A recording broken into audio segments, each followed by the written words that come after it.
국립역사기술박물관에서 국립미국 역사박물관으로 그 작은 세 번째 이야기, 국립미국 역사박물관으로의 전환입니다.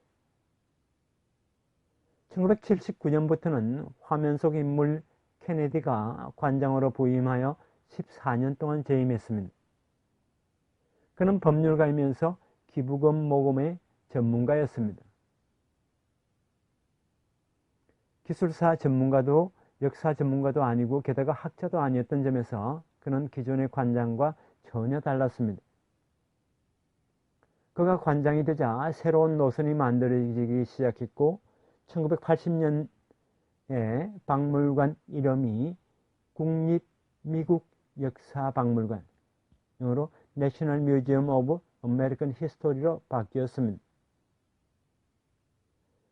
박물관 명칭에서 기술이 사라지고 기술 역사도 미국 사회 역사의 일부분으로서 다루게 됐습니다. 케네디는 큐레이터로서 노동문제 역사, 환경문제 역사 전문가도 채용했습니다. 유물을 다루는 습관이 없는 사람들을 큐레이터로 채용하는 것은 스미소니언에서 과거에 없었던 일이었습니다. 케네디가 지향한 것은 기존 체계 분류 전시에서도 기술의 영광을 보여주는 이콘, 즉 성물 성화가 되겠습니다만 이콘 전시가 아니라 사회사, 문화사 전시였습니다. 스토리나 맥락이 있는 전시가 이렇게 해서 만들어졌습니다. 기획 전시 주제, 밭에서 공장으로 또는 보다 안전한 국민 통합 부제로 재미 일본인과 미국 헌법 등 인종차별 외 미국의 부정적인 역사를 직시하는 사회파 전시가 신설되었습니다. 이러한 전시에 대해서는 나중에 다시 설명하겠습니다. 이것은 박물관이 신성하고 숭고한 영광의 과거를 안치하는 전당이 아니라 사람들에게 질문을 던져 메시지를 관람객과 교환하고 토론의 장으로 삼으려는 방향이었습니다. 1984년에 취임한 스미소니언 총재 화면 속 인물 아담스는 스미소니언의 지적 구조를 심화시키는 것, 영어로 Deeping the Smithsonian's Intellectual Structure에 매우 관심이 많았습니다. 사람들의 심기를 불편하게 할지 모르는, 즉 make people feel uncomfortable, 사람들의 심기를 불편하게 할지 모르는 야심적인 전시를 바라고 있었습니다. 이것은 시카고 과학산업박물관 로어의 대중교육과 대극을 이루는 담론입니다. 케네디와 아담스와의 관계는 원만하지 않았지만 사회파, 메시지형, 포럼형인 익스터널리스트 전시를 이 박물관의 주력으로 하려는 기조에서는 일치하고 있었습니다. 케네디 관장 시대는 익스터널리스트 노선을 확립했다는 점에서 중요합니다. 과학기술박물관은 사람들의 과학기술관을 반영하기 때문에 과학기술박물관의 기초가 되는 기술사학은 과학기술관의 변천을 고찰하는 학이 되어야 합니다. 이런 의미에서 익스터널리스트의 시점은 필요합니다. 익스터널리스트 노선으로의 전환은 미국 기술사학회의 협력으로 가능했다고 할 수 있습니다. 이 박물관은 기술사학의 뒷받침이 되는 박물관입니다.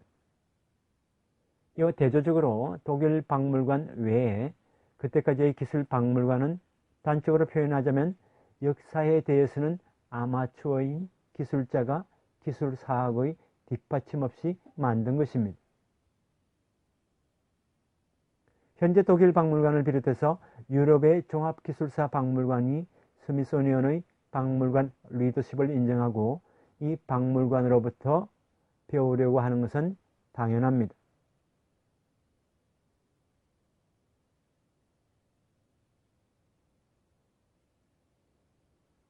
이어서 스미소니언 협회의 확대에 대해서 살펴보도록 하겠습니다.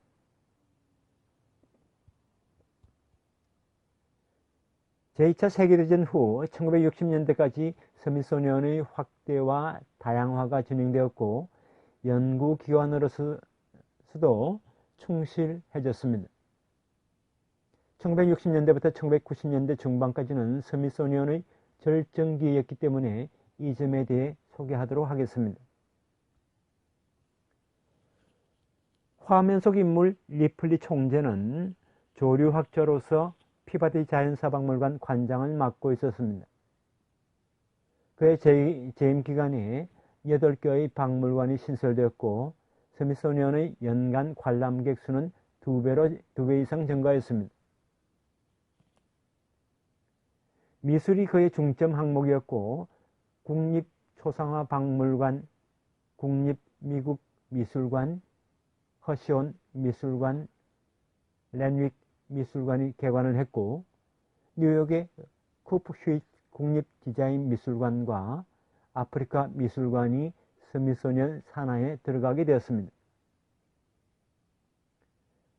1964년에는 극장 오페라하우스 콘서트홀인 케네디 센터가 설립되었습니다. 1967년에 개관한 아나코스티아 박물관은 자연박물관으로서 설립되었는데 규모가 작고 스미소니언의 다른 박물관과 그 성격이 다릅니다. 이 박물관은 워싱턴 몰 지구가 아닌 아나코스티아 흑인 거주 지역에 위치합니다. 리플리 총재는 스미소니언의 입장객 수는 증가하고 있었지만 그래도 스미소니언을 방문하고 싶어도 방문하지 못하는 사람들이 많을 것으로 생각했습니다. 그래서 지역 박물관을 구상했습니다. 이 박물관은 원래 극장 건물을 사용해서 참가형 소규모 박물관으로 구성했습니다. 여기에 1890년에 아나코스티아에 있었던 상점 복원이나 TV 촬영 시스템이 갖춰진 극장, 만져볼 수 있는 자연사 표본, 분해할 수 있는 골격 견본, 작은 동물원도 만들었습니다. 개관 1년째에는 8만 명의 입장객이 있었습니다. 훗날에 아나코스티아 박물관으로 명칭을 변경해서 흑인의 역사, 문화, 생활을 전시했습니다.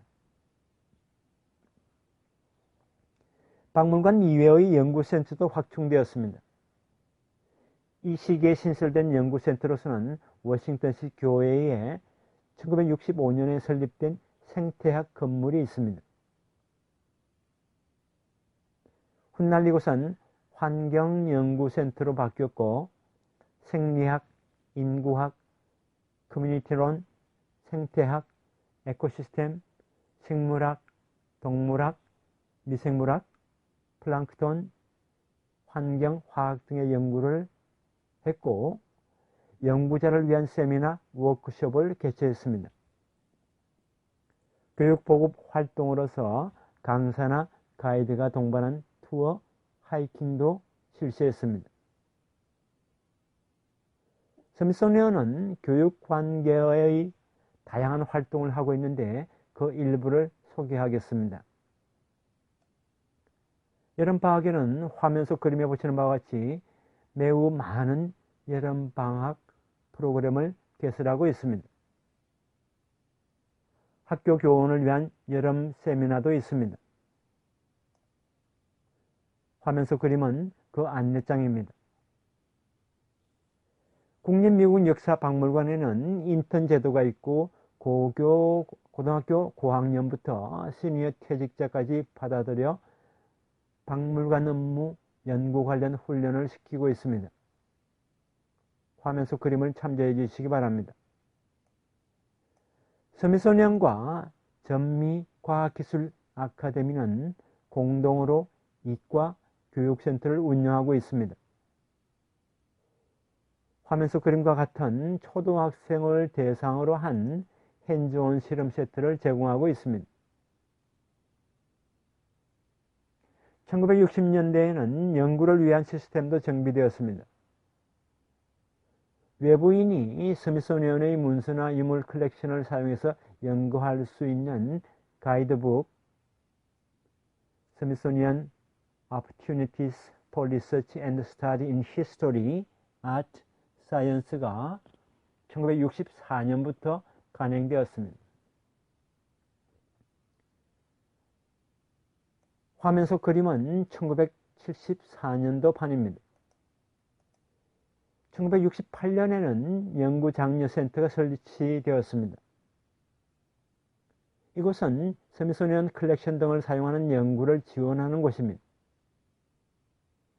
1967년에는 스미소니언 자체 역사에 관한 사료를 수집한 스미소니언 아카이브즈가 만들어졌습니다. 1968년에는 역사기술박물관에 미국 연구부가 설립되었습니다. Department of American Studies가 설립되었습니다. 이곳은 미국사 연구를 전국의 대학교와 협력해서 실시하는데 스미소니언 소장 자료 등을 보는 대학원생에게 편의를 제공하고 있습니다. 1968년에는 윌슨 국제센터가 설립되었습니다. 이것은 국제관계론 외에 다양한 분야의 연구를 촉진하기 위해 장학금을 지원하는 조직입니다. 이 장학금은 아카데미즘에 속하는 연구자뿐 아니라 정치가, 외교관, 작가 등도 응모할 수 있습니다. 국제관계 등에 관한 콜로퀴움, 심포지엄을 자주 개최하고 있습니다. 스미소니언은 창립 이래로 자원봉사자를 중시해 왔습니다. 고등학생부터 실버 세대까지 통역, 자료정리, 보조 등 무대 뒤편의 일부터 점심시간에 국립미국 역사박물관에서 레코드나 자동악기를 관람객들에게 들려주는 일까지 매우 다양한 활동에 종사하고 있습니다. 안내원으로 번역되는 도센트는 관람객을 가이드하는 설명 역할인데 자원봉사자가 가장 선호하는 일입니다. 상당히 고도의 지식을 요구하는 직책이기 때문에 장기간 강습을 받아 면허를 취득해야 할 수 있는 일입니다. 이 스미소니언의 안내원은 대학원 석사보다도 높게 평가받는다고 합니다. 이 자격증을 가지고 있으면 취업, 재취업 때에도 도움이 된다고 합니다. 스미소니언의 자원봉사자는 초대 총재 헨리의 기상관측망 사례도 있고 직원만으로는 할 수 없는 활동을 하고 있습니다. 자원봉사자 없이 스미소니언은 성립하지 않는다고 할 수 있습니다. 인종차별, 교육붕괴, 지적 엘리트와 대중과의 분열, 환경문제, 생산자와 소비자의 알력, 고령화 사회 등 문제가 산적해 있는 현대사회에서는 자원봉사자가 가이드 역할 외에 다양한 분야에서 활약하는 경우가 있습니다. 화면 속 그림은 스미소니언 자원봉사자 가이드북입니다. 1965년에는 스미소니언 조합 어소시에이츠가 만들어졌습니다. 조합원이 되면 스미소니언의 일반인 대상 기관지인 스미소니언 잡지, 스미소니언을 받아볼 수 있고 다양한 이벤트에 참가할 수 있으며 스미소니언 샵에서 할인받을 수 있습니다. 1991년 무렵에는 조합 주최 전문가 가이드가 딸린 여행 프로그램이 연간 230종류, 국내 80종, 해외 150종을 실시했습니다. 조합원의 회비는 연간 $60였습니다. 가족 회원, 해외 회원, 워싱턴 주변 주재 회원 제도도 있습니다. 기관지 The Smithsonian Associates가 제공되고 강연회나 여름학교 참가비 할인 혜택이 주어집니다. 화면 속 그림은 조합기관지 어소시에이트입니다. 이 표지에 등장하는 인물에도 스미소니언의 죄송합니다. 민족 융화에 노력하고 있다는 것을, 스미소니언이 민족 융화에 노력하고 있다는 것을 알 수 있습니다. 여기서 스미소니언뿐만 아니라 박물관 일반의 조합원 회원 제도에 대해 알아보겠습니다. 관심 있는 사람들을 회원으로 가입시키는 것은 자금 모금에도 도움이 됩니다. 미술관의 조합은 그러한 사례입니다. 게다가 널리 회원을 모집하는 방식은 스미소니언 협회뿐 아니라 북미에서도 널리 사용되는 방법이고 개인 회원, 가족 회원, 금액에 따라 다른 다양한 기금 회원 등 다수의 차등을 설정해서 관람요금, 각종 할인, 이벤트 초대 등의 특전이 있습니다. 이것은 보통은 개별적인 관람객을 조직하는 방식입니다. 주요 스미소니언의 박물관에는 상당한 공간의 상점이 있습니다. 이곳에서 판매하고 있는 선물은 크리스마스용 선물로도 인기가 많고 통신 판매 카탈로그도 발행하고 있습니다. 워싱턴 DC에는 이공계 도서를 취급하는 대형 서점이 적은데 스미소니언 상점의 도서 코너는 유효합니다. 그리고 1950년대부터 60년대에 걸친 스미소니언의 확대는 예산면에서도 나타납니다. 연방정부 예산은 1957년에 약 443만 달러였던 것이 1967년에는 약 5배인 2273만 달러가 되었습니다. 이 수치 이외에 다양한 루트를 통한 정부 보조금도 있었고 전체 예산을 가늠하기 쉽지 않습니다. 민간 기부금 등이 아마 이 수치에 필적하는 금액이 있었다고 생각됩니다. 게다가 1990년 무렵의 스미소니언 연간 예산 규모는 대략 4억 달러였고 그 대부분인 70%가 연방정부 예산이고 30%가 기부금이나 매상 수익입니다. 확대된 스미소니언의 상황을 입장객 수 등으로 알아보면 다음과 같습니다. 스미소니언 전체 입장객 수는 1967년에는 2천만 명이었습니다. 앞에서 이야기한 바와 같이 2000년에는 이것이 3,400만 명이 되었습니다.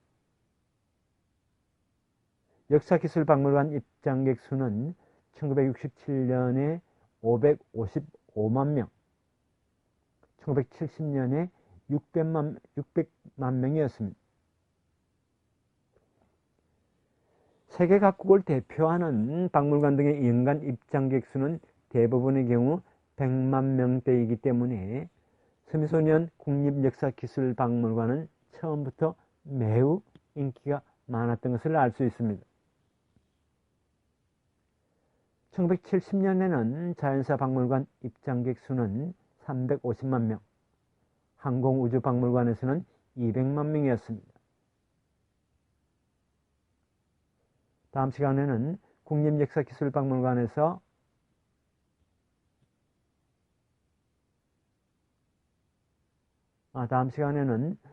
국립미국역사박물관의 전시에 대해 살펴보도록 하겠습니다.